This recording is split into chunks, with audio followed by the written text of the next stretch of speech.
울릉도 가기 전에 빨리 녹화를 해야 돼서 지금 연속해서 준비를 하는데요. 뭐 학교 시스템에 에러도 나고 뭐 복구했다고 하는데 연락도 좀 늦게 와서 일단 두 개를 한꺼번에 올리고 울릉도를 올라가야 울릉도를 갔다 와야 될 것 같습니다. 그래서 조금은 뭐 정신이 없더라도 함께 잘 지켜봐 주셨으면 좋겠고요. 이번 시간에는 교육 수업 내용이 중요하지만 그렇게 긴 내용은 아닙니다. 그래서 한번 챙겨봐 주셨으면 좋겠고, 대상자의 선정이나 이런 부분들에 대한 이야기들, 그리고 이후의 목적, 목표 뭐 이런 이야기들까지 쭉 해서 5장, 6장의 내용들을 함께 펼쳐보려고 합니다. 그래서 여러분들이 뭘 중요하게 챙겨야 되는지 제가 반복해서 이야기하는 것은 좀 중요하다라고 생각이 드니까 그 부분은 열심히 좀 챙겨봐 주셨으면 감사하겠습니다. 5장에는 대상자 선정에 대한 이야기, 프로그램 참가자를 확인하고 선정 기준을 어떻게 알 거고 이 선정을 어떻게 하는지를 한번 보는 시간을 가져볼 거고요.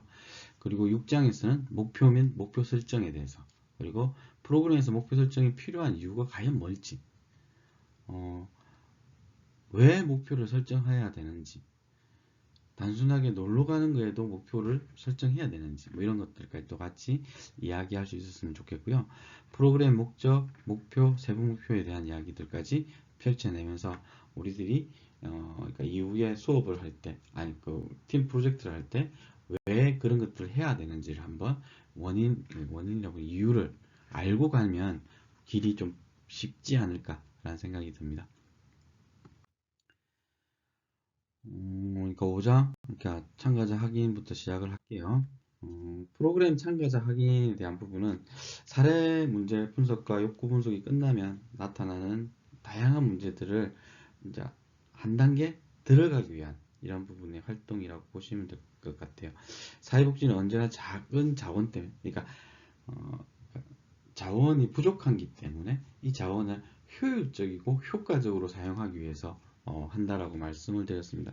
가장 좋은 것은 재원이 마르지 않는다면 모든 국민들한테 다 혜택을 똑같은 게 나눠주면 좋지 않을까요? 그렇지만 그 재원이 한정이 있기 때문에 여러 가지 문제들을 낳고 있다. 지금 이제 제가 알기로 동남아의 부국이라고 죠. 석유 산유국인가 하는 정확히 브루나이라는 나라에 가면 실질적으로 국민들이 세금이나 이런 것들을 안 내고 있고 집집마다 차량을 하고 명절이면 그 나라 국왕이 모든 국민한테 이렇게 용돈을 주는 이런 형태의 프로그램이 진행된다고 합니다. 근데 우리나라는 특히나 더더욱 그런 게 안 되죠. 지하자원이나 이런 것들이 없기 때문에. 하지만 앞으로의 삶에서는 좀 더 다른 고민들을 하고 있죠. 지금 최근에 이제 나오는 화두 중에 하나가 기본소득이라는 부분들이 있습니다.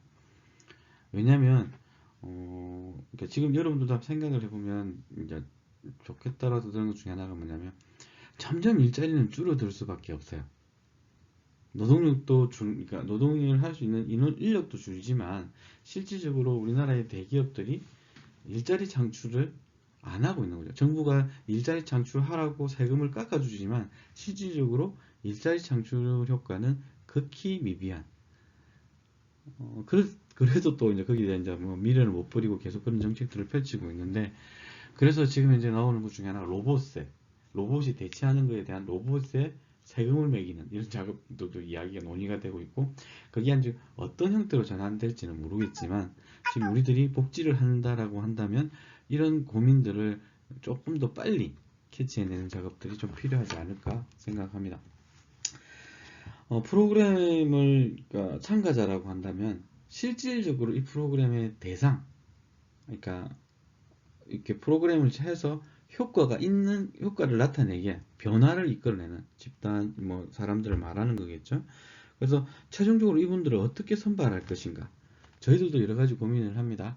작은 시설들 같은 경우는 모든 대상을 데리고 갈 수 있겠지만 규모가 점점 커지다 보면 그 타겟층들, 왜냐하면 예산이 무한정이지 않기 때문에 타겟층을 만들어내는 것들이 필요하죠. 그래서 보면 일반 집단, 위험 집단, 표적 집단으로 세분화시켜서 그 안에 클라이언트 집단이라고 이제 변화를 끄집어낼 수 있는 사람들을 찾는 거죠. 누구에게 프로그램을 제공할 것인가에 대한 논리적 답변.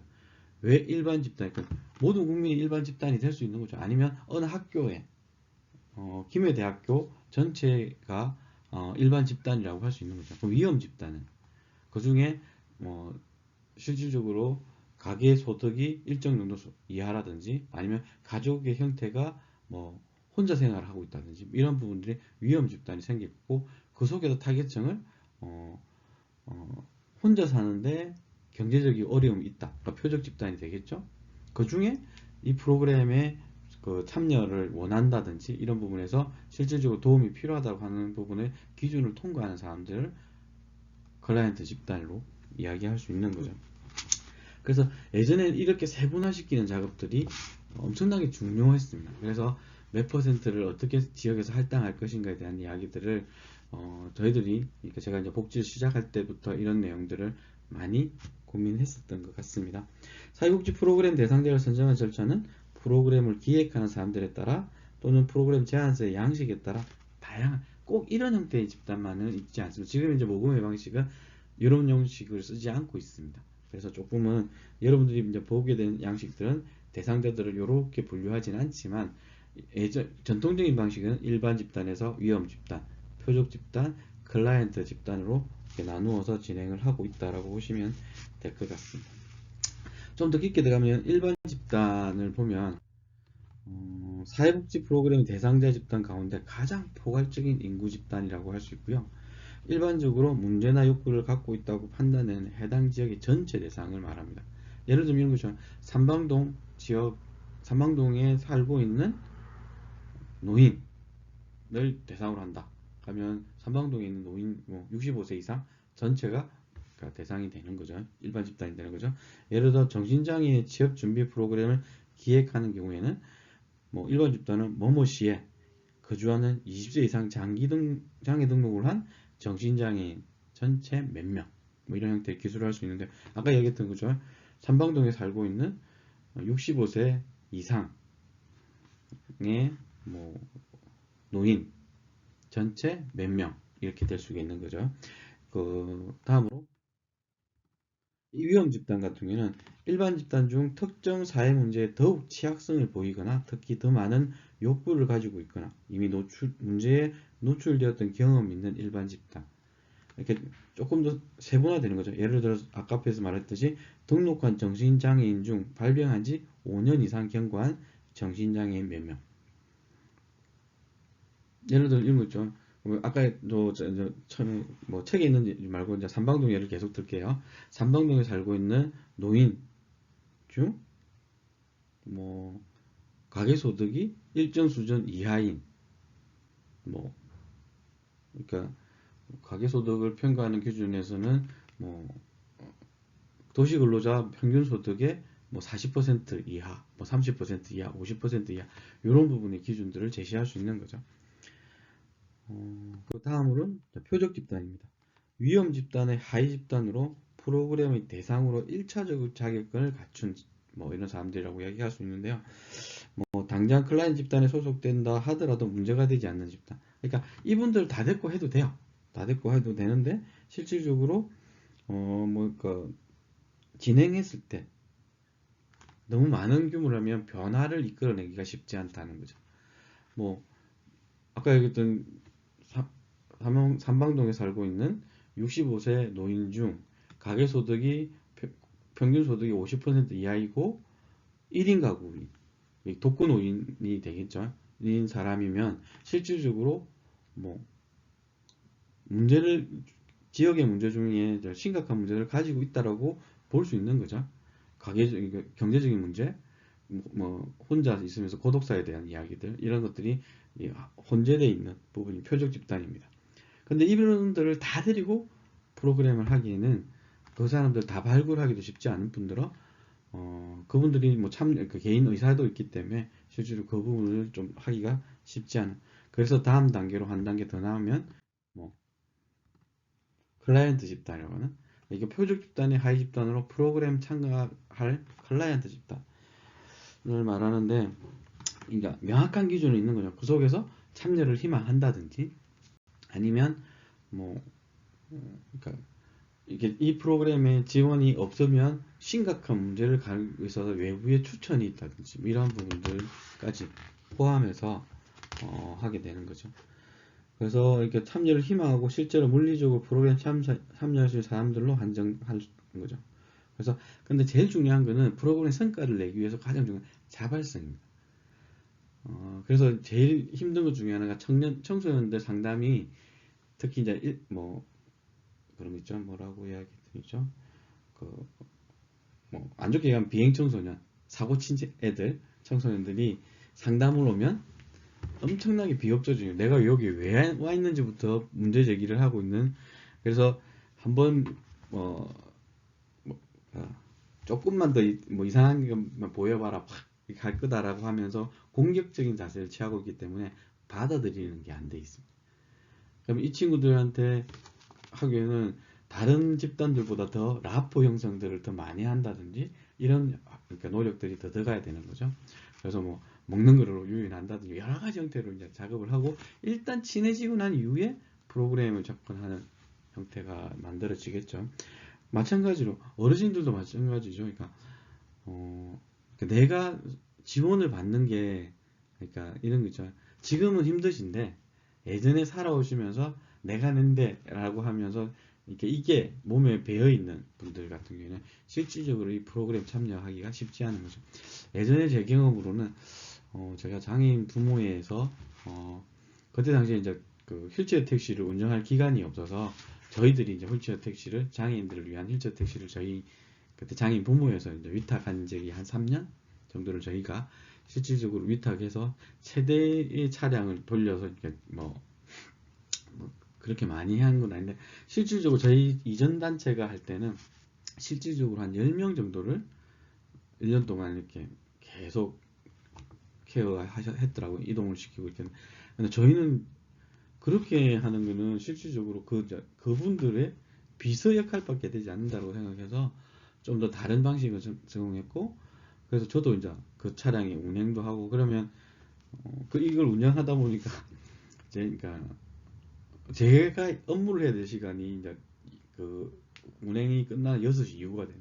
그래서 제 업무량이 엄청나게 늘어났던 기억도 있는데, 그래서 1년 정도를 그렇게 하다 보니까 저희들이 지치고 도저히 안 되겠다. 그래서 뭐 그때 사회적 일자리하고 외부 지원을 좀 끌어들여서 어르신들이 이제 어르신들이라고 하지만 뭐 60세 그러니까 운전이 가능한 분들을 저희들이 채용을 하자라고 이야기하고, 그래서 사회적 일자리를 좀 만들어서 함께하는 프로젝트를 좀 고민하고 진행했는데, 그래서 저희들이 이제 그분들을 면접을 하려고 하다 보니까 근데 이제 그래서 이제 실질적으로 면접을 해야 될 사람은 저희들이잖아요.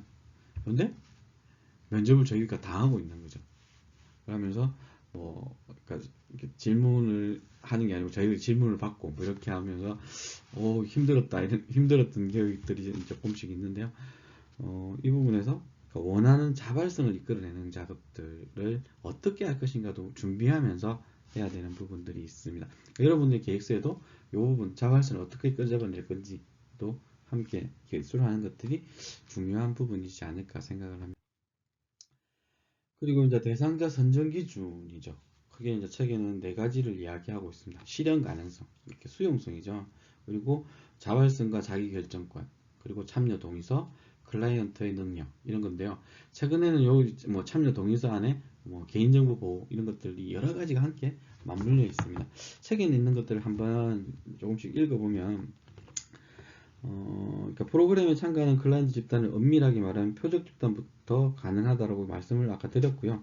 여기서 말하는 실현 가능성은 클라이언트 선정에 있어 가장 일반적인 고려는 프로그램에 수용할 수 있는지 여부, 그리고 프로그램에 필요한 클라이언트 수가 많다고 해서 기관의 능력을 고려하지 않고 프로그램을 자주 개선한다든지 클라이언트들이 충분히 참석할 수 없는데 불구하고 자주 한다든지 이렇게 하는 거죠. 실질적으로 제가 이제 최근에 이제 그 마사회역 하는 인턴십 프로젝트를 하고 있는데요.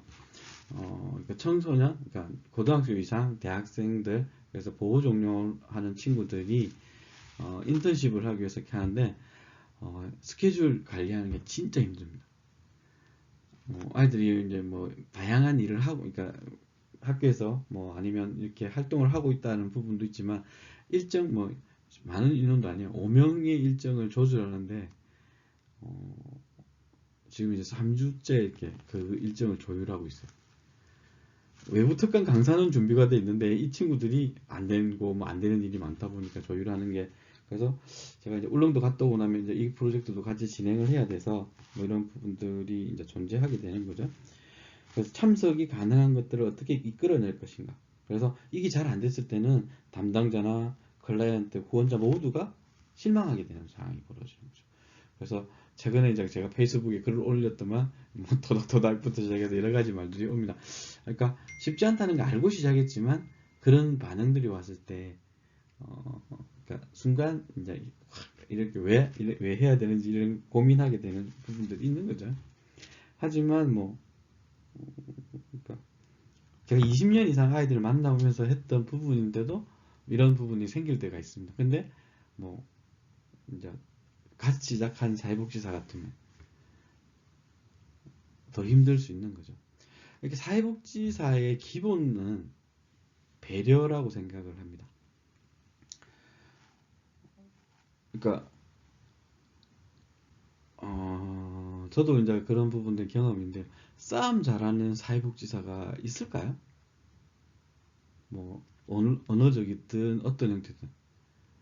왜? 이게 두 개가 상충하는 부분이 있습니다. 왜? 내가 나의 주장을 펼치기 시작하면 상대방 클라이언트의 고민들이 없어지게 되는 거죠. 그래서 이 부분은 충분한 고민들을 하고 진행할 필요가 있는 거고, 프로그램 대기자 리스트 순서를 선박하는 것, 뭐 이런 것들도 고민, 우선순위를 어떻게 하는. 최근에 저희들이 울릉도를 데려가는데 이번에 선착순으로 이제 프로그램을 하고 선착순 등 종합적으로 고려하겠다라고 선발 기준을 했어요.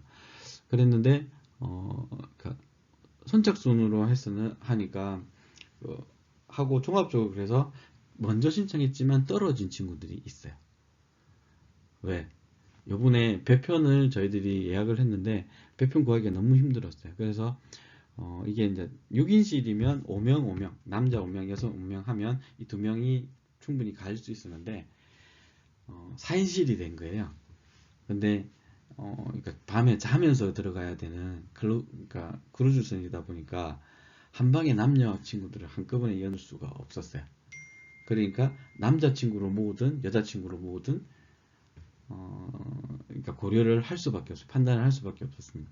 그래서 우선순위 뭐라고 뭐 참여도 뭐 이렇게 참여도라고 하면 이전에 참여했는지 이런 것들을 종합적으로 고려해서 이번에는 여자친구 7명, 남자친구 3명, 그래서 10명을 선발했고, 제가 남자친구하고 전체 총괄하면서 남자친구를 담당하고 여자친구를 담당할 지역의 봉사자 1명, 그래서 총 12명이 이제 들어가게 되는 일정으로 이렇게 하게 되는 거죠. 이 선정에 대한 부분들도 충분히 이걸 사전에 이야기 안 하면 나중에 문제 제기했을 때 그러니까 프로그램 진행 자체가 어려워질 수 있는 이런 부분들도 있습니다. 두 번째는 자발성과 자기결정권이요. 그리고 그렇게 선발을 제침해서 공지를 했습니다. 근데 문제는 이 종합적으로 해서 남녀 구조를 했는데 상황에 따라서 그러니까 아까 얘기한 자발성에 문제가 생긴 거죠. 부모님의 욕심으로 신청한 친구가 둘이가 나타난 거죠. 그래서 한 명이 나는 못 하겠다. 그리고 한 명은 일정 발표나 이런 것들 기다리는 과정에 다른 프로그램 다른 데 이제 가족들이 여행을 잡은 거죠. 그래서 못 하겠다. 그러니까 두 명이 빠진 거예요. 이게 한꺼번에 빠졌으면 아까 빠졌던 남학생들을 뭘 한다든지 구제한다 이렇게 할 수 있었을 건데 그것도 또 안 된 거예요. 왜? 신차를 하니까 한 명이 빠지고 나서 한 명을 대체하고 나니까 이제 급하게 대체했죠. 여학생을 해서 여학생이 빠진 여학생을 대체했습니다. 근데 또 이제 한 명이 빠지니까 또 남학생 대체가 안 된 거예요. 그래서 또 여학생을 대체하게 되는 이런 상황들이 생긴 거죠. 그래서 자녀들한테 체험 프로그램을 이렇게 이제 소개하고 할 때는 충분하게 상의를 하고 이렇게 선착순이라는 문제가 있지만 저희들이 매년 하는 프로젝트이기 때문에 저희들이 안내를 미리 드립니다. 충분하게 아이들한테 좋은 경험을 주는 것도 중요하지만 끌려가다시피 해서는 안 된다. 그래서 아이들이 자발적으로, 특히나 이번 프로그램은 관광이 목적이 아니거든요. 울릉도 가는 게 어떤 거냐면 봉사하러 가요. 뭐 관광도 있겠지만 의미를 담아서 들어가겠지만 실질적으로 한 지역을 타겟팅해서 그 지역에 있는 부분에 쓰레기를 줍고 하는 활동들을 목적으로 가는 부분이 있습니다. 그러면 거기 전혀 싫은 친구도 있는 거죠. 그래서 자발성에 대한 이야기들을 하고 있고, 그래서 윤리성에 대한 부분이 이제 이야기되고 있는 거죠. 예전에는 하기 싫어도 하게 했어요. 시설에서. 특히 저도 예전에 장애인 시설에서 근무를 했고, 제가 올해 초부터 제가 예전에 근무하던 그 시설에 이사로서 이제 결합을 하고 같이 이야기하게 돼요.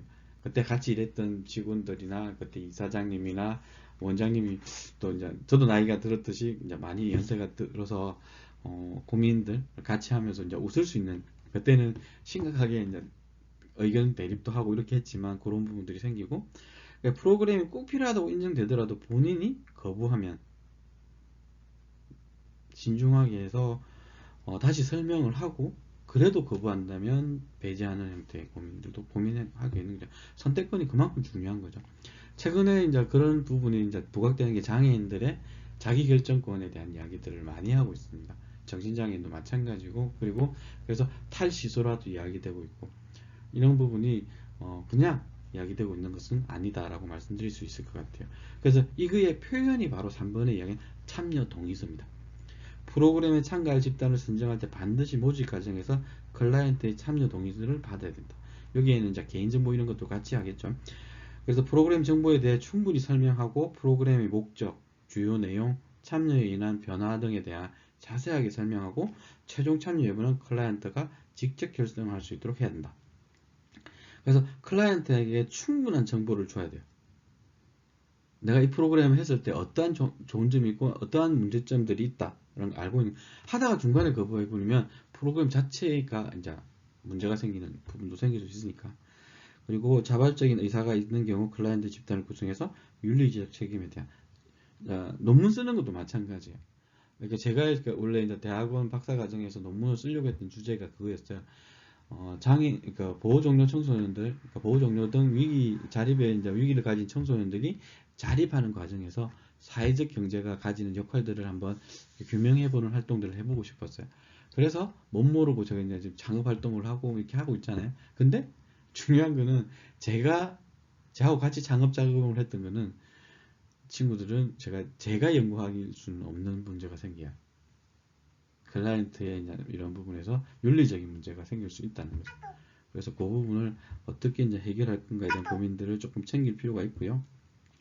그리고 고지된 동의를 제공하고 실제로 관련 내용을 작성하여 참가 동의서를 받는 것이 좋고, 만약 동의를 작성하기 어려운 경우 즉 의사결정이 이제 부족한 분들이 계시겠죠. 그러나 또 미성년자 같은 경우 보호자의 대리 이런 것들이 필요하게 됩니다.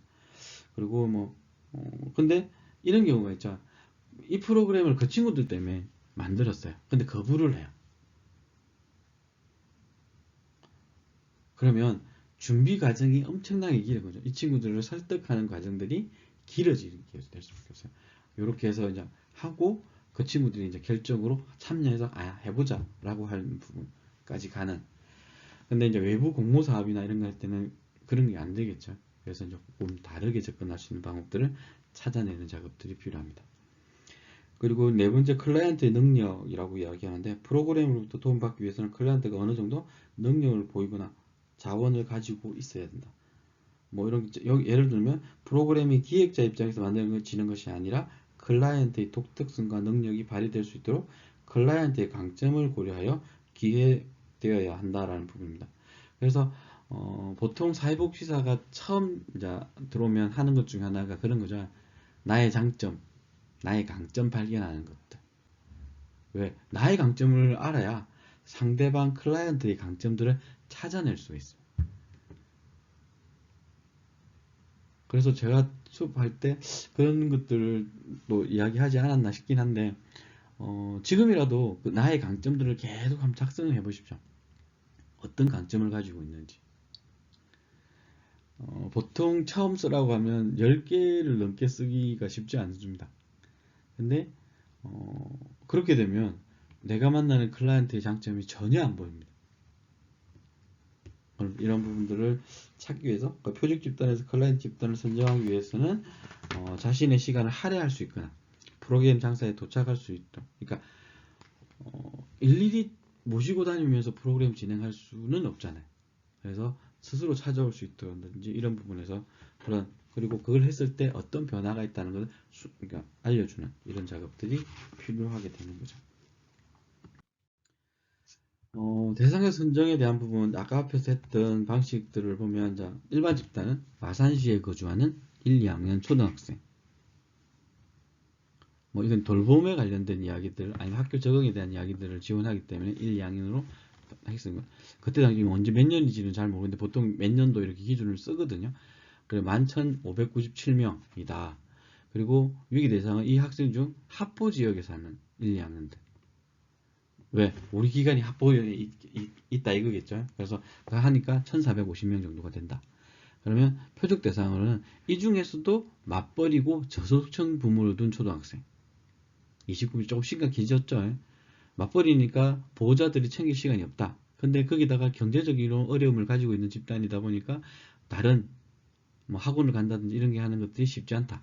뭐 어리니까 학원은 아니겠지만 뭐 여러 가지 형태의 돌봄이 이루어지는 게 쉽지 않다라고 했을 때 그런 거 그리고 그러니까 더 이제 지원할 수 있는 부분도 챙기겠다. 그래서 그 속에서 클라이언트 이제 핵심 이제 프로그램 할 수 있는 건 우리 기관의 여력이든지 예산이 범위든지 이런 것들을 고려해서 20명이다. 20명을 지원해서 성과가 있었을 때 이것을 다른 기관에 펀딩한다든지 아니면 이 성과를 확산하면서 뭐 공공에서 이 프로그램을 할 수 있게 만들어 보겠다 이런 내용들이겠죠. 점점 이렇게 좁혀간다는 깔때기 형태의 고민으로 그러니까 찾아냈던 부분입니다. 그리고 두 번째는 뭐 SC의 노인 자살 예방을 위한 정신건강. 요 최근에 이제 김민 씨도 이제 정신건강에 대한 이야기들을 많이 하고 있고 저희들이 이제 보장계획 수립하면서도 정신건강에 대한 이야기들을 많이 하고 있습니다. 일반 대상은 뭐 65세 이상의 노인 인구 아까 얘기했던 100만 명 정도가 되죠. 그리고 위기집 대상은 65세 이상 노인 인구 중 최근 1년 이내에 자살 충동을 경험한 노인. 그러니까 노인 자살률이 그만큼 심각하다라고 말씀드릴 수 있는 거죠. 그리고 표적 대상은 65세의 노인 중 그러니까 자살 충동도 있고 국민기초생활수급자 경제적인 어려움도 있는 하니까 6,000명 정도가 되죠. 최종적으로 이 클라이언트 중에 교통수단을 이용하여 센터에 다닐 수 있었고 가족이나 본인이 프로그램 참여를 희망하는 100명을 프로그램을 하겠다. 이거는 2010년도 통계네요. 그 중에 통계연보에 있는 건데 보건복지부가 2008년도 통계를 추정해서 노인 인구가 7.6%다라는 부분 시 전체에 그리고 지금 노인 보건복지부죠. 그래서 노인 실태 결과를 추정해서 이렇게 추정치를 만든 거죠. 뭐 정확한 데이터를 알고 있으면 굳이 그렇게 할 필요가 없어요. 근데 그게 아닐 때는 추정치를 찾아서 이렇게 해놓은 작업들까지도 하는 거죠. 그래서 프로그램 기술이 쉽게 저지를 수 있는 실수는 일반 집단에서 클라이언트 집단으로 차츰 좁혀가는 과정에서 단순히 지역을 기준으로 대상을 선정하는 것을 하면 위험해지는 거죠. 예를 들면 이런 거죠. 서울시 거주하는 정신장애인이다. 면 서울시 뭐 강동구에 있는 정신장애인 표준된 서울시 강동구 무슨 동에 거주하는 정신장애인 이렇게 간다면 실질적으로 이분들이 어려움이 다 다를 수가 있는 거죠. 그래서 그러니까 지역도 좁히는데 대상의 그 어려움 문제 이런 것들도 좁혀가는 부분들이 필요하다고 말씀드릴 수 있을 것 같습니다. 뭐 요점 정리는 한번 쭉 읽어보시 82페이지에 있는 요점 정리는 한번 읽어보시면 그 부분이 좋을 것 같고요. 최근에 이제 옆에 있는 83페이지에 있는 부분은 이번에 부분에서 핵심 참여자, 주변 참여자로 이제 구분을 해서 대상자들을 선정을 하고 있습니다. 핵심 참여자는 아까 얘기했던 표적, 그러니까 클라이언트, 변화를 일으킨, 그런데 주변 참여자는 이 변화로 인해서 영향을 받는 사람, 아니면 이 변화에 옆에서 그러니까 영향을 미치는 사람, 이런 부분들이 주변 참여자 이렇게 하면서 조금의 변형들을 최근에 모금에는 요 형식들을 사용하고 있다. 83페이지 걸 한번 보시면서 같이 하시면 좋을 것 같습니다.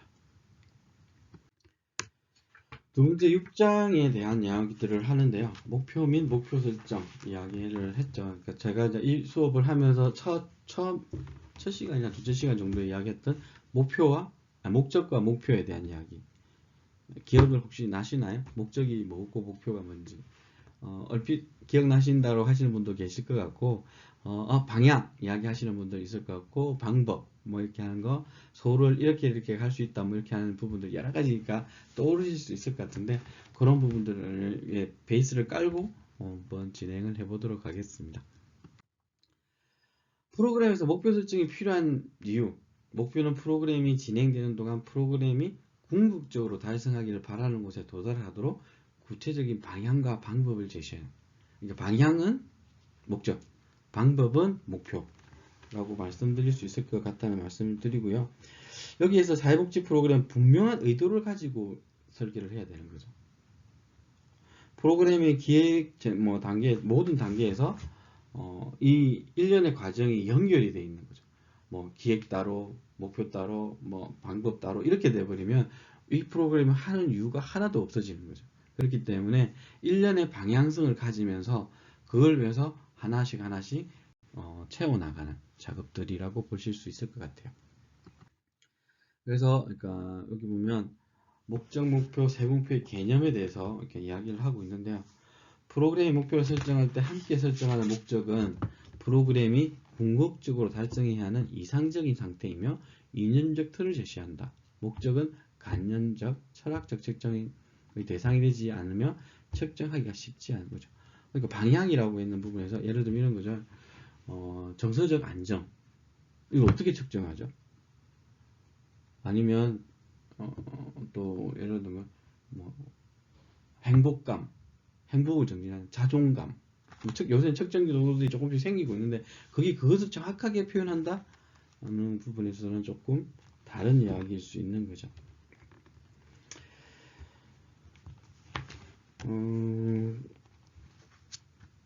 그리고 책에 보시면 목표를 설정하는 것은 프로그램의 기획에서 매우 중요한 가업이다 라는 부분들도 이야기하고 있고요. 목표를 설정할 때 함께 설정하는 목표 이야기 드렸고, 그리고 누구의 어떤 문제를 어떻게 변화시킬 것인가를 제시하는 즉 누구를 표적 집단을 할 것인가에 대한 현재의 어떤 문제를 어떠한 상태로 변화시킬 것인지에 대한 진술 형태로 이렇게 서술하게 됩니다.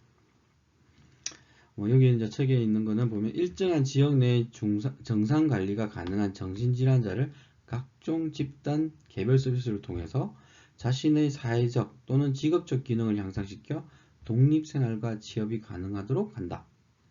목적이죠. 그러니까 대상이 나오죠. 일정 지역 내에서, 그러니까 동상동에 아니면 삼방동에 정상이 가능한 정신질환자, 그러니까 표적 집단, 클라이언트 집단이 될 수 있는 거죠. 여기에서 집단 상담과 집단 프로그램과 개별 서비스를 통해, 그러니까 수단과 방법이 있는 거죠. 그리고 사회적 또는 직업적 기능, 미래의 어떤 변화를 가져가는 거. 그래서 최종적인 목표는 독립생활과 취업이 가능하도록 하는 이런 부분들의 이야기들을 가지고 있는 거죠. 목표는 목적을 구체화하고 프로그램의 지향점을 의미하나 여전히 포괄적인 개념일 수밖에 없어요. 그래서 세부 목표라는 것들을 설정하게 되는 거죠. 우리가 프로그램 개발에서 일반적으로 하는 목표는 사실상 세부 목표를 말한다. 그렇죠? 성적이 향상한다든지, 정서적 안정감을 가진다든지, 아니면 결석률을 줄인다든지, 이런 부분들에 대한 거, 프로그램 참여도를 높인다든지, 이렇게 하는 부분들까지도 함께 이야기할 수 있을 것 같습니다. 그리고 이제 세부 목표를 작성할 때는 실현 가능하게, 구체적으로, 그리고 현실적인 언어로, 너무 전문 논문에 쓰는 용어들을 쓰면 안 되겠죠. 그래서 조금 쉽게 누구나 알 수 있게 할 수 있는 부분이 조금 이야기하고요. 세부 목표는 사람에 따라 해석되는 내용이 달라서는 안 되니까 객관성을 유지해야 되는 거죠. 누구나 봐도 알 수 있는. 그래서 자존감 향상을 조사하는 지표들이 여러 개가 있어요. 그랬을 때 어떤 지표를 가지고 그러니까 사전 사후 검사를 해서 어떤 변화 정도를 만들어내겠다. 왜냐면 A라는 척도하고 B라는 척도를 기준으로 했을 때 실제로 자존감 검사에도 그 점수가 다르고 변화 정도가 다르게 나타납니다. 그래서 우리는 요번에 이 척도를 가지고 진행하겠다를 명시하는 부분들도 중요한 부분이라고 할 수 있고요. 프로그램 개발에서 목표란 세부 목표를 의미하며, 세부 목표는 프로그램이 궁극적으로 도달하여야 하는 목적을 달성하기 위해 구체적인 실행 방안을 제시하는 것으로 현실적인 언어로 작성이 되어야 하며, 구체적이고 측정 가능하게 표현해서 실행 목록에 담아내야 된다라고 할 수 있을 것 같아요.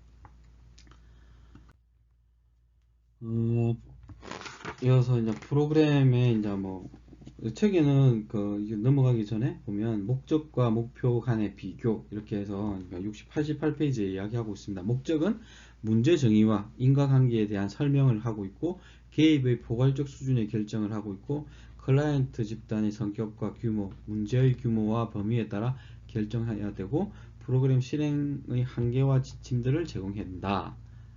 목표는 여기 세분표도 같이 포함되겠죠. 과정보다는 결과에 중심을 두고, 그리고 명확한 시간 기준과 구체적인 성취 수준을 제공해야 되고, 산술적인 측정이 가능하고 정확하게 측정되고 관찰할 수 있어야 되는 거죠. 그리고 목적의 위계와 조직의 활동 범위를 맞춰야 된다. 여기 있는 표 6-2에 있는 예시를 한번 읽어보시면 될 것 같아요. 부부 간의 문제점과 실태를 파악하여 서비스의 질을 향상한다. 그런 거 있는 거죠. 저희들이 이제 하는 것 중에 그런 거 있죠. 이제 아이들의 경제 교육을 열심히 시키고 있는데, 집에 가면 경제 교육에 그러니까 혼란을 가지고 오는 친구들이 있어요. 오시면 안 하던데요, 이런 부분들. 그러니까 가계부 아니 용돈기 입장 이렇게 써가고 프로그램 하면서 이렇게 진행을 했는데, 집에 갔다 오니까 안 되는 이런 부분. 그래서 저희도 이제 부모님들한테도 그런 게 같이 동일하게 이제 이런 프로그램들을 해서 아이들이 이제 변화를 만들어내자 이런 이야기도 하죠. 그래서 월 2회 지역복지팀과 협동 사례 관리를 한다. 그리고 성과 목표는 대상 가정 부부의 문제점과 욕구를 파악해낸다. 이렇게 이제 가정 산출 목표는 수치화될 수 있는 거, 성과 목표는 그 방향에 대한 부분에서 좀 그러니까 정량이 아닌 정성적인 부분에 대한 이야기들 하고 있습니다. 이걸 한번 쭉 읽어보시면 도움이 될 것 같고요. 그리고 이제 김영숙이라는 분은 목적과 목표의 본질적 기능에 대해서 첫째, 둘째, 셋째, 넷째라고 설명을 이제 책에서 하고 있습니다. 간단하게 보면 첫째는 목적과 목표는 그 달성을 위해 제공해야 할 프로그램을 결정하고 구성을 명확하게 하는 제시하는 기능을 가진다라고 이야기하고 있고요. 둘째는 목적과 목표는 프로그램 실행 방향을 규정하여 주는 기능을 가지고 그래서 이제 목적과 목표에 대한 실행 방향이 구체화되면 프로그램 활동이 지향하는 바가 명확해지는 이런 것들이 생긴 거죠. 셋째는 목적과 목표는 클라이언트의 방향 활동을 촉진 내지는 활성화시키는 기능을 하게 된다. 이 이야기고요. 넷째는 목적과 목표는 프로그램의 평가와 방향, 내용, 결과 해서 규준을 이렇게 제시할 수 있다라는 부분입니다. 자, 다음에 이제 하는 건 프로그램 목표의 요소에 대해서 한번 보면, 첫 번째는 이제 크게는 4가지 요소인데, 첫 번째는 유의미성입니다. 목표는 목적을 달성하기 위해서 기여해야 되는 부분, 그러니까 어떤 활동을 전개할 결과가 그 프로그램의 목적을 달성하는데 기여해야 된다라는 부분인 거죠. 그러니까 연결고리가 있다라고 말씀드리고, 따라서 목적과 목표 간의 관계는 충분히 상호 관련성을 갖고 논리적으로 서로의 영향을 주고받는 관계입니다. 그러니까 실질적으로 목적은 목표가 가는 방향을 제시해주고 있는 거고, 이 목표는 이 목적으로 갈 수 있는 방법, 수단이다라고 보시면 될 것 같아요. 그리고 두 번째는 구체성에 대한 이야기들을 하고 있습니다. 매우 구체적이고 분명하게 진술을 해야 된다. 그리고 목표의 구체성을 확보하기 위해서는 목표를 개량한 진술문들을 만들어내야 된다. 흔히 이제 사용되는 용어 중에는 감소, 유지 이런 거, 아니면 10% 이렇게 수치화시키는 작업들을 하게 되는 거죠. 그러니까 책에는 결혼 만족도에 대한 부분 10% 향상하는 게 쉽지만은 않은 부분이 있는 거죠. 그러니까 일단 그런 부분, 아이들이 이제 저희들이 제일 많은 게, 근데 왜 10%일까? 어떻게든 5%, 왜 5%일까라는 부분, 그 5% 가진 의미를 5%, 10% 가진 의미를 명확하게 제시해 줄 필요가 있는 5% 정도 아니면 10%가 향상이 됐을 때 이런 변화가 있을 거라는 것을 가정하고 그 10%를 이야기해요. 그냥 단순하게 10% 올라갔는데 실질적인 큰 변화가 없을 수도 있는 거죠. 그래서 이 변화를 이끌어내는 작업들이 필요한 거다라고 말씀드릴 수 있을 것 같고요. 이어서 세 번째는 측정 가능성입니다. 구체성이 있는 목표라 하더라도 그것이 측정 가능한 형태로 진수되지 않으면 목표 달성의 정도를 평가하기가 어려워집니다. 그리고 전혀 다른 것들을 평가하게 되는 이런 것도 있죠. 실질적으로 자존감이나 뭐 아니면 상실감 이런 것들에 대한 부분을 뭐 자존감은 향상하겠다, 상실감은 줄이겠다 이렇게 해서 설정을 했어요. 근데 수치화되어 있지 않으니까 자존감을 어떤 형태로 어떻게 이런 부분들이 생기는 거죠. 그래서 측정 가능한 목표를 계산하는 것이 일반적이다. 그래서 아까 이 책에는 직업 능력 과정의 수료생 중 50%를 취업에 시키겠다. 엄청난 높은 목표죠. 교육을 시키고 위에 50%를 취업에 시키겠다. 교육 참여자 만족도를 70% 하냐. 엄청있다. 예전에 그 대부분의 지역아동센터 이제 모든 프로그램의 그 성과 관리를 만족도로 한 적도 있어요. 근데 이게 목적하고 전혀 안 맞기 때문에 문제 제기하고 평가해서 감점도 받고 이렇게 했던 부분에서 최근에는 이제 목적 목표에 대한 부분을 명시하는 이런 것들이 중요하게 이야기되고 있습니다. 그래서 여러분들도 이번 수업에, 그러니까 이번 학기 수업에서 목적과 목표를 명확하게 구분할 수만 있다면 일단은 성공했다라고 할 수 있을 것 같아요. 기관에 들어가서 취업을 했을 때도 이거 가르치는데 한참 걸려요. 쉽지 않으니까 왜냐하면 모든 프로그램이 다 계획서로 작성하게 되기 때문에 이 계획서에 대한 부분을 설명하고 이런 부분들이 결코 쉽지 않은 부분들이 존재합니다.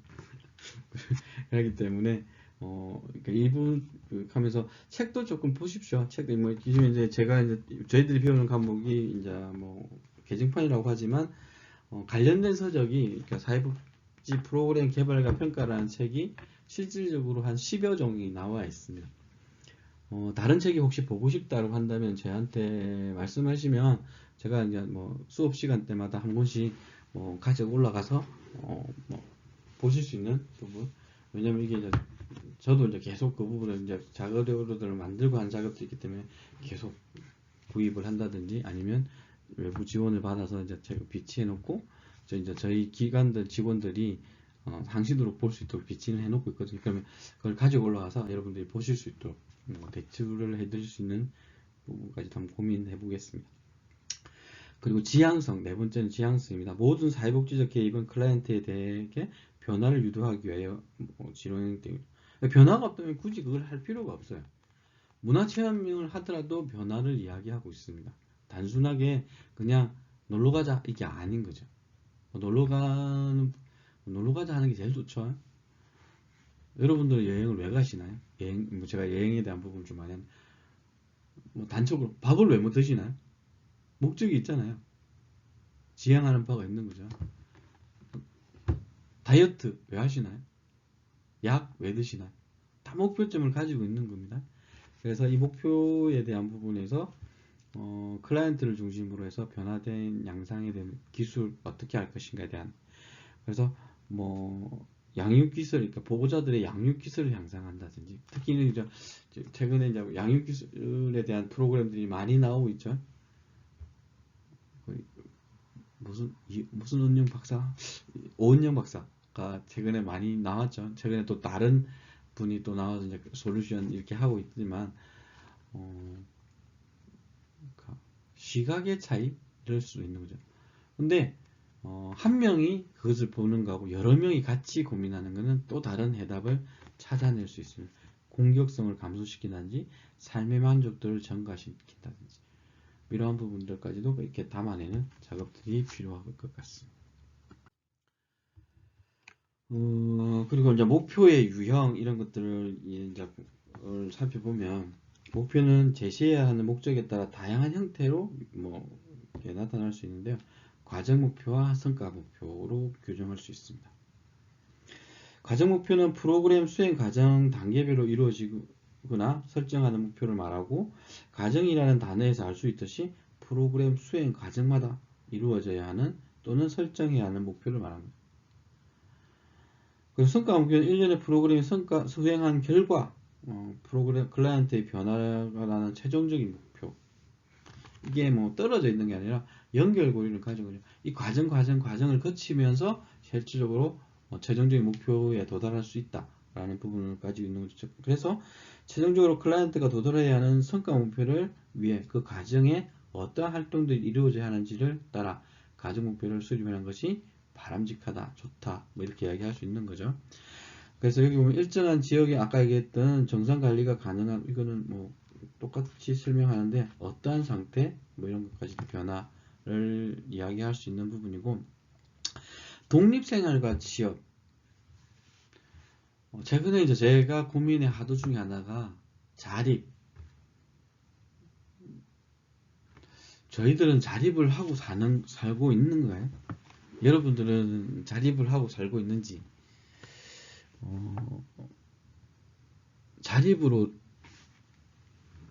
자립을 해서 살고 있는지.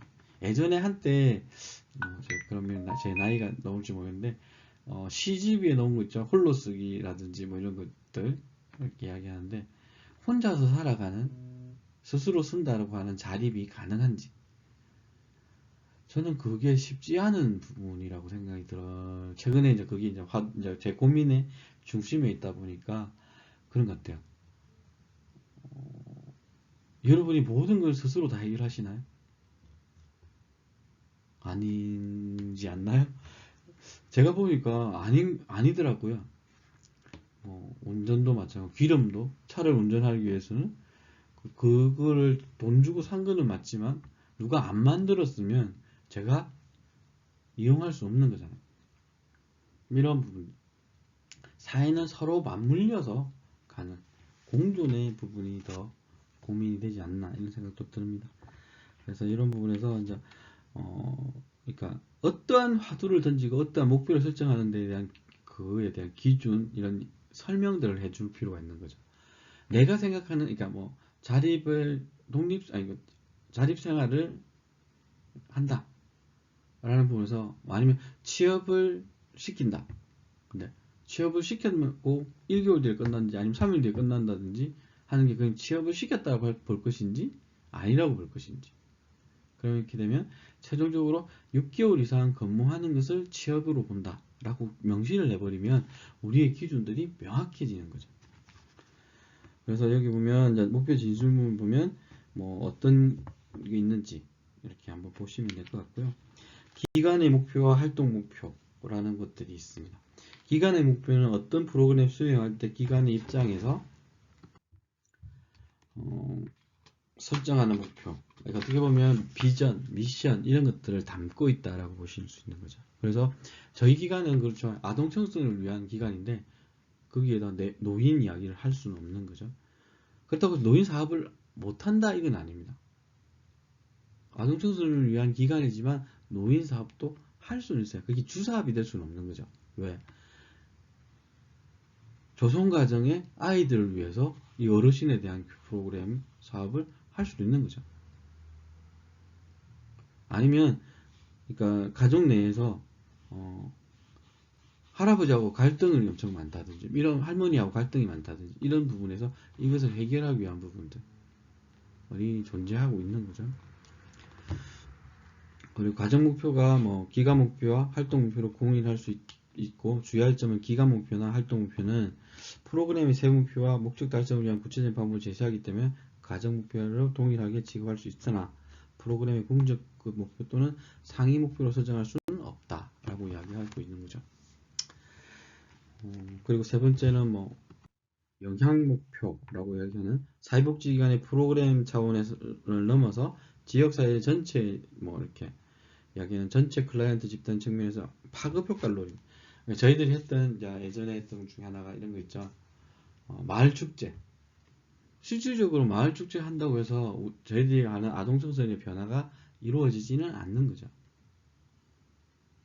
왜? 마을 축제의 부분을 하면서 저희들이 한 10년 정도 이상을 마을 축제를 계속 기획하고 있다가 이제 코로나 때문에 지금 중단하고 있는 상황인데, 뭐 이거는 뭐 계속 할지 말지는 좀 내부적인 판단에 대한 고민이 있겠지만, 하면서 한 그러니까 시작하고 한 5, 6년, 한 4, 5년까지는 한 분의 민원 때문에 진짜 힘들었어요. 그리고 오셔서 하시는 말씀이 동일하세요. 그래서 그러니까 이후에 이제 저희들도 대항 방법도 찾고 뭐 여러 가지 이렇게 낮에 하는데 잠 못 잔다고 뭐 이렇게. 근데 지역 특성상 그것도 이해가 됐어요. 왜 밤늦게까지 일하고 이제 들어와서 있다 보니까 낮에 이제 떠들어 잡고 이렇게 하면 싫겠더라고요. 이런 부분들까지 존재하는 거죠. 그래서 이 뭐 전체 사회에 해결하기 위해서 클라이언트 집단의 욕구 충족 정도를 나타내는 뭐 이런 거. 그 독거 노인 1400세대 중 식사 배달 서비스를 받는 세대는 80% 장하는 경우 뭐 이런 것들이 있죠. 파급 효과를 낼 수 있는 뭐 축제도 이제 그런 예를 들 수 있는 거고, 최근에 이제 또 다른 형태로 하는 것 중에 하나, 그러니까 최근에 이제 그 언론상에 나오는 것 중에 하나가 그런 것들이 좀 많이 있었죠. 어, 조금만 빨리 발견했으면 이런 힘든 부분들까지도 안 갈 수 있지 않았냐라는 부분에서 이야기를 하는 것들이 있었습니다.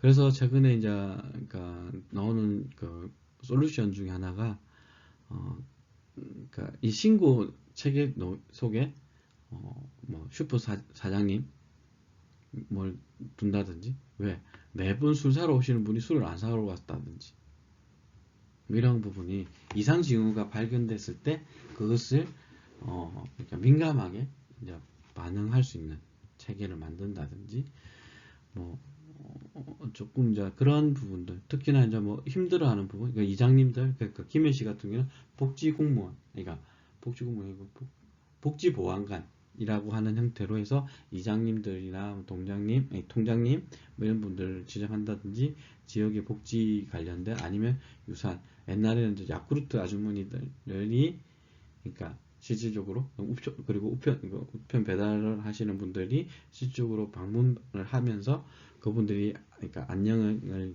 챙긴다든지 이런 작업들까지도 함께 하는 부분들이 있었습니다. 그리고 다음은 서비스의 목표라는 부분이 있는데요.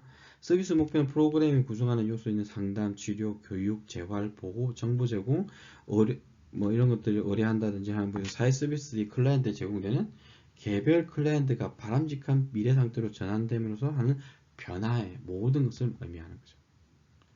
그래서 사회 서비스는 사회복지한 서비스를 뭐 이런 것도 잡을 수 있는 거죠. 예전에 지금은 연대 학교를 가기 싫어하는 아이들, 제가 아는 이제 김효 씨 이제 모 지금 이제 시설의 국장님이신데 일일이 아이를 깨우러 다니는, 아침마다 전화하고 안 받으면 직접 가시는 이런 활동들을 했어요.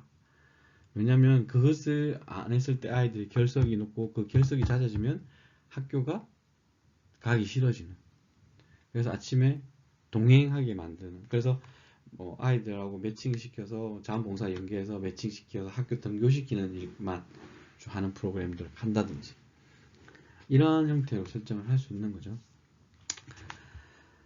목표 설정의 기준 하면 크게 7가지 정도를 할 수 있습니다. 뭐 보면 목표는 클라이언트 중심의 성과 목표가 되어야 하고, 목표는 기관의 목적 또는 프로그램의 목적과 논리적으로 연관성을 유지해야 하고, 목표는 클라이언트 집단이 달성하는 성취 가능한 형태로 긍정적인 방향으로 설정을 해야 하며, 그리고 목표는 가능한 한 측정할 수 있도록 설정한 것이 바람직하고, 그리고 목표는 실현 가능해야 하며 현실적이어야 한다. 그리고 6번째는 목표는 분명하고 정확해야 한다. 그리고 목표는 시간과 연계되어야 한다. 라는 부분들을 이야기하고 있습니다. 책에는 또 이상적인 목표 설정을 위한 원칙 이렇게 해서 스마트, SMART의 영문을 줄여서 이야기하고 있는데요. 뭐 이런 것들은 좀 중요하겠죠. 앞에 이야기했던 목표 설정의 기준, 뭐 이런 것들, 목표가 가지는 뭐 어떤 형태를 가진다든지 이런 것들이 좀 이야기를 할 수 있는 거죠. 구체적이어야 되고 측정 가능해야 되고 성취 가능해야 되고 결과지향적이고 달성한 날짜가 표시돼야 된다. 실질적으로 아까 맨 마지막 타임을 놓치는 경우가 많아요. 이게 언제까지 하겠다가 빠지는 거죠. 그래서 아이들하고 이제 스케줄러 이런 거 작업을 하고 이렇게 할 때, 저는 아이들하고 이제 계획서를 짜고 이렇게 하면, 예전에 이제 대학을 보내고 이렇게 할 때, 제가 이제 직접적인 애들하고 이제 했던 청소년 센터에서 했던 프로그램 중에 하나가 스케줄러에서 이걸 꾸준하게 관리하는 작업들이 제가 뭐 조금 강점을 가지고 진행하는 프로그램 중에 하나인데, 그거 했을 때 실질적으로 그러니까 주말에 프로그램을 저는 안 짜게 만들어요. 놀아라고 이야기해요. 단 주중을 충실하게 진행했을 때. 그리고 공부를 잘하든 안 하든 이번에 최근에 이제 지금 중학교 고등학교 때 시험 기간이 끝나가고 있는데 시험을 잘 쳤건 못 쳤건 시험이 끝나는 날은 놀아야 된다 이런 생각들이 강해요. 왜? 그럼 저하고 이제 갈등도 재ಗೊಂ도 일어나고 이렇게 하는데 실질적으로 이 달성에 대한 목표를 명확하게 제일 중요한 이런 거 있죠. 아이들이 단어를 하루에 10개씩 많이 20개씩 외워요. 근데 최종적으로 뭘 하겠다는 게 없어요. 하루에 20개 외우면 끝이야. 다음날 다 까먹고. 이게 뭔 의미? 그러면 실제로 10일이 지나고 한 달이 지나면 실제로 내가 아는 단어가 많아야 되는데 그게 아닌 거예요. 단기 기억에만 의존하고 있는 이런 부분들도 존재하고 있는 거죠. 아이들하고 만나다 보니까. 이어서 이제 목표 진술 방법에 대한 이야기들을 한번 보면, 책에 이제 박스 안에 있죠. 이런 부분들을 좀 중요하시죠. 필요한 내용들, 누가, 무엇을, 어떻게 하는데, 무엇을 가지고, 이런 부분들을 담아야 되는 거죠. 여기서 누가는 프로그램 참가자, 이제 클라이언트 중심으로 서술해야 된다라는 거죠. 그래서 예를 들면 뭐 보호 종료 청소년들의 자립을 위해서 뭐 사회적 기업을 만든다든지 이런 형태가 할 수 있는 거죠.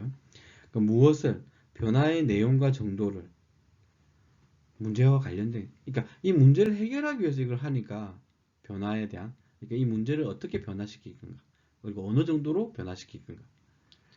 그래서 마지막으로 이제 세 번째는 어떻게 한다, 행위에 대한 이야기, 뭐뭐 한다, 뭐뭐가 된다, 향상시킨다, 감소한다, 뭐 이런 형태의 이야기들이 되겠죠. 네 번째는 실질적으로 제공되는 프로그램이라든지 서비스, 어떤 방식에 대한, 이 네 가지가 반드시 포함되는 것이 좋다라고 말씀드릴 수 있어요.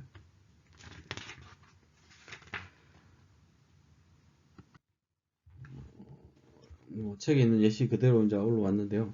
비행 청소년들이 미술 추로 프로그램을 통해 자아 존중감을 향상한다 라고 이야기하고 있어요. 인간관계가 뭐 없다고는 할 수 없는데요. 근데 실질적으로 이 프로그램을 했는데 역효과가 나는 상황도 있어요. 그러면 이 프로그램이 잘못됐느냐? 뭐 잘못은 됐죠. 근데 의미가 있느냐 없느냐는 또 다른 차원의 문제죠. 설계가 잘못됐다든지 아니면 뭐 도구가 잘못돼서 변화시키는 작업을 하면서 수정 보완을 해서 이후의 변화를 다시 이끌어내면 되는 거죠. 그래서 여기 보면 비행청소년이 누가가 되고요. 그리고 미술치료 프로그램이 도구, 방법이 되는 거고, 무엇을, 자아존중감을 어떻게 한다, 변화의 모습은 향상하게 한다. 그 다음 문제 보면 가족 구성원들이 가족관계의 응집력을 정진시킨다. 그래서 누가, 가족 구성원들이 무엇을, 가족관계에 대한 문제가 있으니까 어떻게 응집력을 정진시킨다 라고 하는 부분인 거죠. 그래서 또 이제 다음 문제는 알코올 의존증 환자의 자녀들이, 두 번째 도구는 다양한 교육 활동을 통해서, 여기서 뭐 교육 활동이 뭐 명시해도 되는 거죠. 뭐 아까 여기 앞에서 미술 치료가 될 수도 있고 놀이 치료가 될 수 있고 학습 영역이 될 수 있고 여러 가지 부분을 명시할 수도 있는데, 여기는 좀 프로그램을 조금 다양하게 여러 가지, 예전에 저희들이 했던 프로그램 이런 거 있어요. 생활체육 프로그램을 통해, 그래서 아이들하고 했던 것 중에 하나가 볼링도 치러 가고 당구도 치러 가고 골프까지 했나요? 아이들하고 뭐 이런 부분들까지 실질적으로 했던.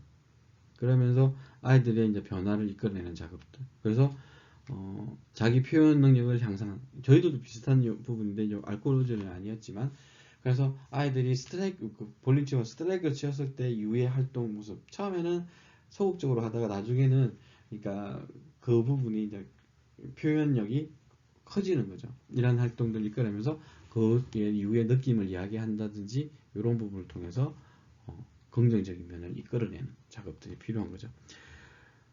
책에서 있는 부분에서 보면 프로그램의 목표 지줄에서 유용하게 사용되는 표현을 보면 크게 세 가지를 이야기하고 있습니다.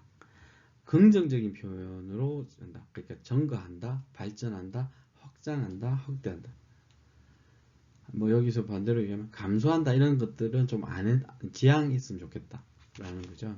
그래서 긍정적인 표현을 했을 때 이 글을 읽고 아이들한테 영향력을 미칠 때 이 프로그램 하면 이렇게 좋아지는구나 라고 얘기할 수 있는 건데, 실질적으로 뭐 조금 반대의 이야기를 했을 때는 조금은 부정적인 효과도 존재할 수 있다는 거죠. 그래서 부정적인 것의 감소 또는 소구에 관련된 표현을 할 수 있습니다. 근데 긍정적인 표현이 있다면 먼저 쓰고, 두 번째는 뭐 감소, 소구 형태를 이야기하는 거죠. 이게 나쁘다? 이건 아닙니다. 근데 무엇을 시작하고 구성해야 가는가에 대한 표현. 시작한다, 창조한다, 발휘한다, 주도한다, 건설한다. 전체적인 표현에서 그러니까 변화에 대한 의미를 담고 있어야 된다.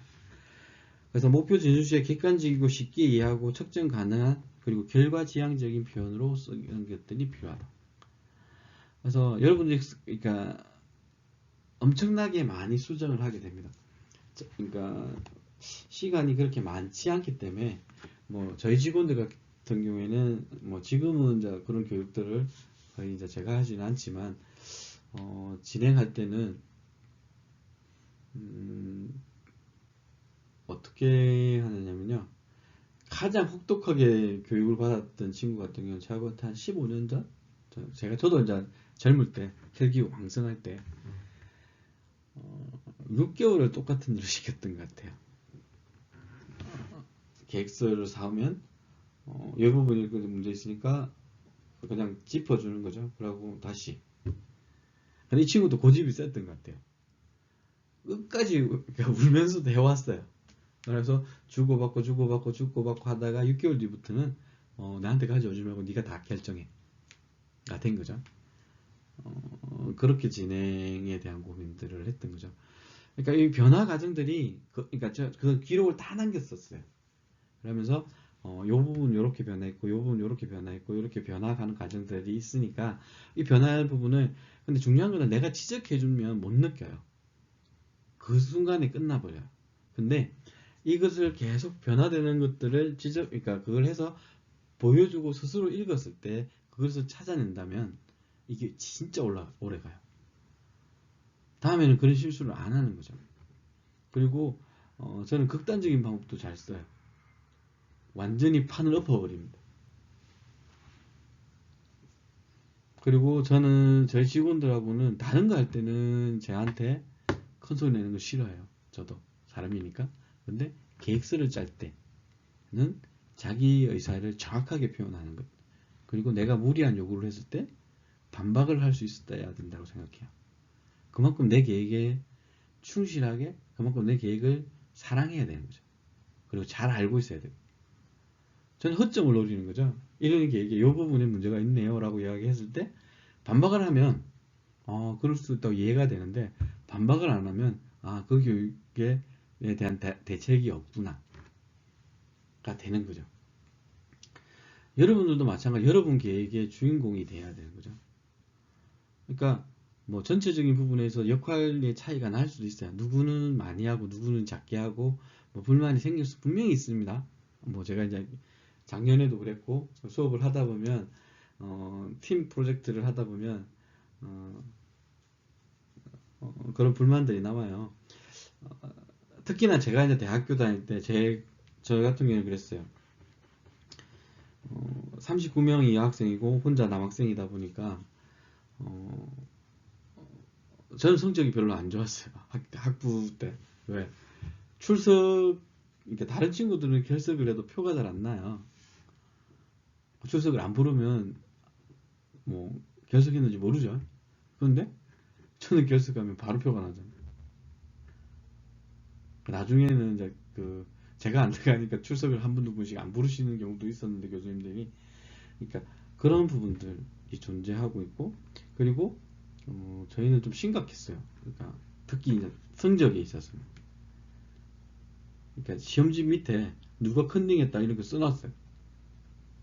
근데 이제 그래서 한 명이 쓰는 거는 교수님들이 인정을 안 했어요. 근데 두 명, 세 명, 네 명이 동일한 친구를 지목했을 때 학점이 잘 안 나가는 경우도 있었어요. 저는 지목받은 적은 없어요. 컨닝은 할 생각도 안 했고 내가 아는 거. 근데 차이는 있었어요. 저희는 학교가 좀 재미있게 하루에 한 과목만 쳤어요. 지금은 뭐 이제 수업하는 만큼 치잖아요. 편성을 해서 하루에 한 과목을 치는 게 아침 10시에 들어가면 저녁에 늦게까지도 칠 수 있었어요. 근데 책은 없었어요. 자기 생각을 정리해서 써내는 거죠. 하루 종일 동안 시험 치는 거죠. 이런 부분들까지도 했던 기억이 있고,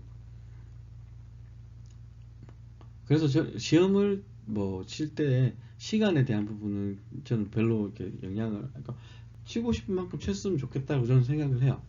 근데 문제는 내가 알고 있느냐 모르느냐의 부분을 정확하게 표현할 수 있어야 된다. 계획서도 마찬가지입니다. 그래서 그러니까 누가 잘하면, 그러면 충분한 토론이 됐다는 부분은 서로가 조금 뭐 부족한 면이 있을지겠지만 설명할 수 있는. 그래서 나중에 여러분들이 이제 발표하고 나서 질의응답 시간에 발표자만 응답 대답하는 게 아니라 함께 했던 분들이 서로 같이 질문을 저 같은 경우는 여러분한테 던질 수 있는 거죠. 그러면 각자 답을 어떻게 하느냐. 합의가 최종적으로 결과를 냈는데도 합의 못 보는 경우도 있어요. 그것도 나쁘진 않아요. 왜? 보는 시각이 이걸 좁히는 과정을 거쳤지만 완벽하게 좁히지 않았다. 그러면 그러니까 변수가 이제 있는 거죠. 계획서 안에. 그럼 1차는 이렇게 진행해 보는데 이게 성과를 낸다고 한다면 뭐 그러니까 이 변수들이 줄어들겠지만, 성과가 안 난다 하면 이 변수가 가지는 의미가 있는 거죠. 그래서 이 다음 계획에는 요걸 또 도입해 보는 거죠. 이런 분들까지 가져가실 수 있다라고 말씀드릴 수 있을 것 같고요. 마지막으로 이제 보면 목표의 위계화라는 이야기들을 하고 있습니다. 지금까지 목표에 대해 살펴봤는데 사회 문제 분석에서 시작하여 세부 목표를 도출기까지 과정에는 여전히 뭐 쉽지 않은 부분이 있고 명확하게 구분되지 않을 수도 있다라고 말하고 있고요. 그렇지만 뭐 계속 이야기하는 것은 목적과 목표, 세 목표를 명확히 하는 것이 프로그램이 나아갈 방향과 구조를 명확하게 하는 것이다 라고 이야기할 수 있습니다. 그렇게 하기 위해서는 뭐 위계화라는 것들이 필요하고, 가장 많이 활용되는 핵심 요소로부터 이렇게 목표를 분화하는 이런 과정들을 거치게 되는데, 화기 목표 분화 요령의 뭐 첫 번째를 보면 목적으로부터 목표를 작성하게 되고, 이 목표는 목적보다는 구체적이지만 여전히 포괄적인 측면이 존재한다. 그래서 이렇게 1, 1-1, 1-1-1 뭐 이런 형태로 들어가는 거죠. 목적이 1이면 그 안에, 아니면 목표가 1이면 그 안에 1-1이라는 세부 목표가 생기고, 1-2, 1-3을 하면 목표 1이 뭐 달성이 된다든지 이런 위계적인 부분을 채워가는. 그래서 그 목표에서 가장 핵심이 되는 요소에 밑줄을 긋고 그 핵심 요소를 두세 개로 나누어 하위 목표를 분화하는 값들을 가지게 된다. 예시책에 있는 예시를 보면 알코올 의존 환자들이 의사소통 훈련을 통해 대인관계 기술을 향상한다. 여기서 핵심은 방법은 의사소통 훈련이지만 변화의 핵심은 대인관계 기술이 되는 거죠. 이 대인관계 기술을 향상시킬 수 있는 것들이 뭐가 있을까를 찾아서 하위 목표로 설정하는 거죠. 여기서 설정한 책에서는 자기 표현 훈련을 통해 기술 향상. 그러니까 나를 표현하는 방법들을 계속 훈련시키는 거죠. 그러면 상대방을 만났을 때 나의 이야기들을 전달할 수 있는 부분들이 있기 때문에 향상이 될 수 있다라고 보는 거고, 두 번째는 부정적 감정을 효과적으로 표현함으로써 뭐 수로 없이 말할 수 있는 자신감을 향상한다든지. 그러니까 말이 안 되기 때문에, 의사소통이 안 되기 때문에 실질적으로 술을 찾게 된다든지 이렇게 되는 거죠. 그래서 술의 힘을 빌려서 이야기한다든지. 근데 내가 이야기할 때 주장을 다 할 수 있다면 굳이 알코올의 힘을 빌릴 필요는 없는 거예요. 그래서 이런 자신감이 향상되면 나의 이야기들, 그러니까 소통에 대한 부분의 주도권을 가질 수 있게 되는 부분이 생길 수 있다 라고 이야기할 수 있는 거고요. 두 번째 이제 분화 요령을 보면, 성과 목표가 가장 상위 목표이자 중요한 목표라고 할 수 있고, 여기에서는 성과 목표를 달성하기 위해서 몇 개의 과정 목표를 설정하고 기간이나 활동 목표를 나누어서 하위 목표를 분화하는 방법을 말하고 있고요. 과정 목표와 기간 목표, 활동 목표는 하위 목표로 설정할 수 있지만 상위의 목표는 될 수 없다는 점을 반드시. 그러니까 기간에서 설정한 여러 가지 목표들이 있을 수 있어요. 근데 이게 연결고리를 만들 수 있지만 전체적인 변화를 이끌어내지는 않는다.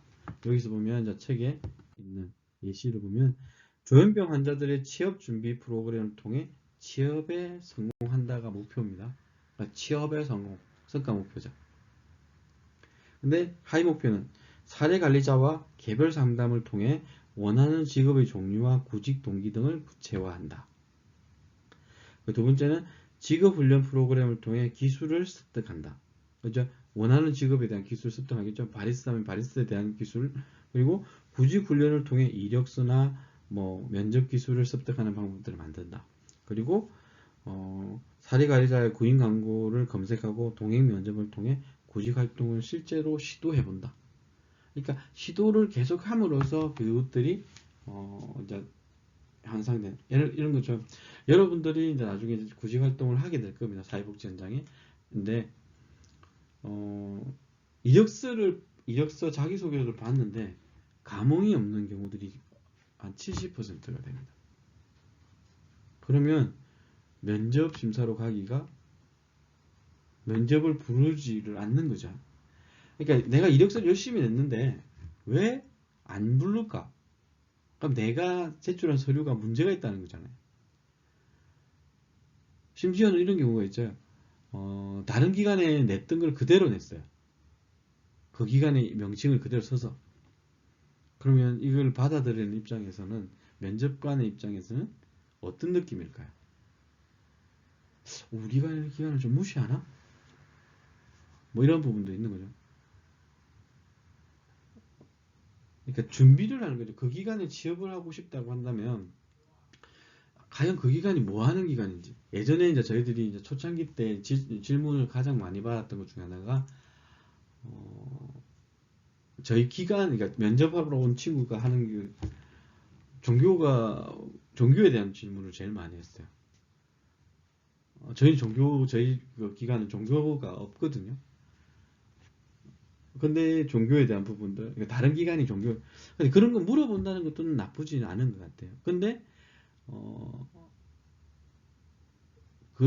그렇게 하면 우리 기관이 언론상에 나와 있다든지 홈페이지나 뭐 이렇게 해서 온라인상 활동들을 보면 알 수 있는 내용들이잖아요. 이렇게 그게 관심이고, 그러니까 그런 표현이죠. 그러니까 그런 내용들이 담겨 있다면, 우리 기관을 조금 알고 싶어 하는 것 같다라는 부분에서 대화를 한번 해보고 싶다, 이런 생각들이 있는 거죠. 근데 실질적으로 전혀, 그러니까 제일 받았을 때 기분 나쁜 게 뭐냐면, 자기소개서인데 실질적으로 내용이 전혀 없는, 그러니까 뭐 성경 배경 이렇게 했는데 두 줄, 세 줄, 두 줄, 뭐 이렇게 되는.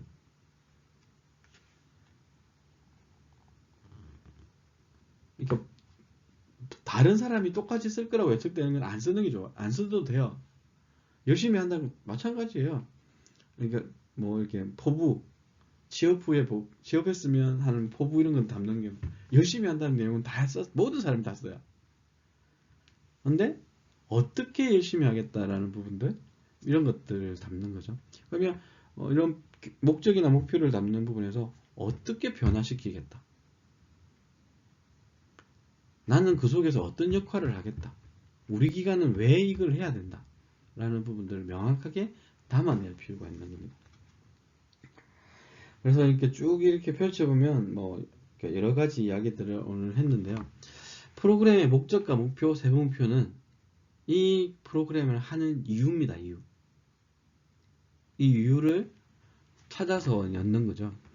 나머지 방법적인 부분은 이 이유를 실현하기 위해서, 이 목표를 가능하게 만들기 위한 부분이지, 이게 그러니까 목적, 목표, 세분표가 명확하게 설정이 된다면, 이게 그러고 잘 진행됐다고 한다면 달성이 되는 것은 당연한 이유이겠죠. 뭐 마이너스 달성도 달성입니다. 원인을 바꿔주면 되니까. 그래서 요점 정리를 간단하게 보면, 목표란 프로그램이 궁극적으로 개선되기를 바라는 이상적인 측면이 도달하기 위해 필요한 구체적인 실행 목록이다. 그러니까 여러분들이 계속 작성하셔야 돼요. 그러니까 저는 보통 계획서를 쓸 때 대학로 두꺼운 거 있잖아요. 그 한 권 거의 다 써요. 계속 씁니다. 말이 맞든 안 맞든 생각나는 단어도 쓰고요. 왜냐면 계속 이제 그 대상 친구들을 생각하고 있기 때문에 문득문득 떠오르는 단어들이나 이렇게 내용들이 있어요. 그걸 쓰고 그것을 연결하는 작업들을 하는 거죠. 그러니까 여러분들이 지금부터 이제 한 학기도 안 남았죠. 이제 3분의 1이 지나가고 있는데, 해야 될 거는 대상을 선정하고 이 대상에 대해서 이 대상의 문제를 해결해야겠다는 생각을 꾸준하게 가져가야 되는 겁니다. 이런 부분들까지 한번 챙겨보시는 것들. 그래서 그러니까 이번 학기가 끝났을 때, 이제, 끝나고 그러니까 저도 뭐 여러분이 성과가 내야 되겠지만, 여러분 스스로가, 나는 다음에 계획서 쓸 때는 이렇게 할 수 있겠구나 라는 부분에 이제 확신을 좀 가질 수 있는 시간들이 되었으면 좋겠습니다. 오늘 뭐 조금 한다고 그러니까 저도 이제 내일 울릉도 가는 것 때문에 정신이 없었던 것도 있고, 그래서 두 개의 과정이 이제 한꺼번에 올라가서 여러분들의 시간을 조금 촉박하게 만들 수는 있겠지만, 하고 또 이해가 안 되는 부분은 다음 주, 그러니까 지나고 난 6주차 수업 때 이야기를 한 번 더 해보고 한 번 더 짚어보는 시간들도 가져보도록 하겠습니다. 오늘 수고하셨고요. 뭐 여러 가지 형태의 고민들 속에서 사회복지라는 부분을 뜻을 세웠기 때문에 좀 명확하게 가져가는 시간들, 그리고 이 사회복지사가 되기로 해서 이제 얼마 남지 않았지만, 사회복지사로서 주인공의 역할들을 하실 수 있도록, 그러니까 여러분들을 조금 다독이는 작업들을 했으면 좋겠습니다. 뭐 당장 이렇게 나의 강점을 한 100가지 정도는 찾아내는 것도 중요한 역할이지 않을까 이렇게 생각합니다. 수고하셨습니다.